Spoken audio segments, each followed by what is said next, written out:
Hey, this is Foxy, and I thought we could have some fun looking at a different type of chat today. So, you have probably all heard of ransomware, if not briefly. Ransomware is a type of attack where hackers, either acting on their own or state-sponsored, gain access to a computer or network, then lock out users and charge a ransom, usually paid in crypto to release the data they've seized and encrypted. Usual targets are corporations with the funds to pay, and if payment is made, hackers typically do honor their promise to return their files.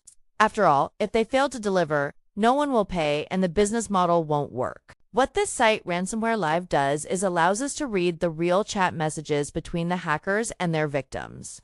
Here we can see who paid, what the negotiation process looks like, and how long it took to get from file encryption to payment stage. We can also gain some insight into where attacks are happening by country, by industry, and how many attacks happen in a given year. This site is provided for free to anyone to browse. So if this is something that interests you, check it out after this video.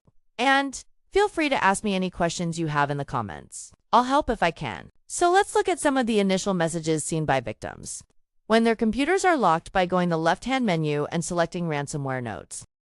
Clicking on the name of any of the hacking groups represented in the bubbles will open up their ransom demand.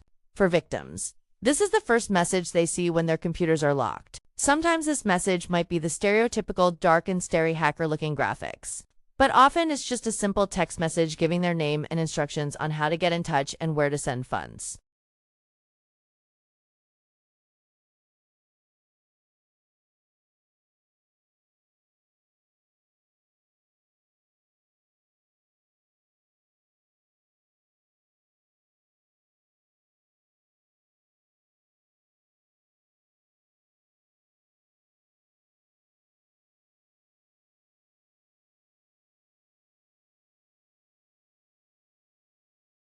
Here are a couple that get straight to the point with a simple introduction.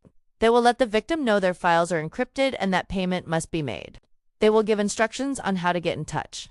Often, this involves installing Tor or reaching out through a messaging platform such as Telegram, though that is being used less often today. Speaking of Tor, if you are curious about Tor and the dark web in general and would like me to do a video about how you can learn about and navigate the dark web safely, let me know in the comments. Cybersecurity is something I am passionate about, and I would like to demystify some things as I believe bad actors and scammers can make a lot of things seem scary.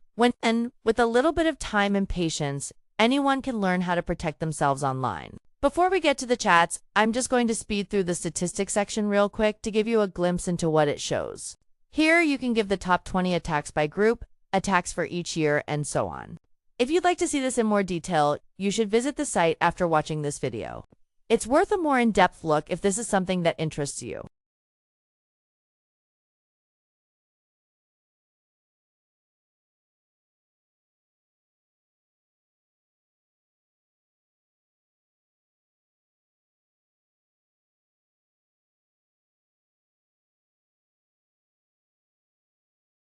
Okay, let's get into the chats. You can find these by clicking on Negotiation Chats. Here you will see columns showing the hacker group on the left, followed by other details, such as if there are chat logs available, the number of messages, initial payment demand, and if payment was made. You can also sort each column, for example, by payment if you want to see who paid the most. Or you can search by number of messages to get a feel for the negotiation process. One thing that is striking as you read these messages is just how polite and professional many of these chat sessions are. Often the hackers are almost acting as tech support guiding their victims through getting their files back and even providing some insight into how they initially gained access and what measures the victim. Corporate cybersecurity teams should take moving forward to prevent similar breaches in the future. If you read enough of these chats, you'll find that sometimes it is a sophisticated hack that gains them entry. But often it's a careless employee who has poor personal password security or who clicked on a link they shouldn't.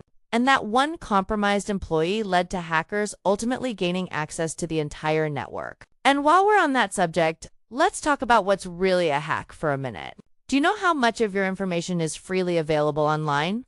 Is it possible that someone could know your password with no hack needed? You might be surprised. With the amount of information people put on the web every day, people reusing passwords and data breaches. Sometimes, to find your password, nothing more than knowing your social media handle and a simple Google search is needed.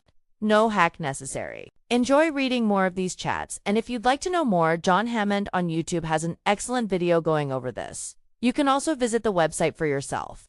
Are there other topics you would like to see me cover or questions you have? Let me know in the comments.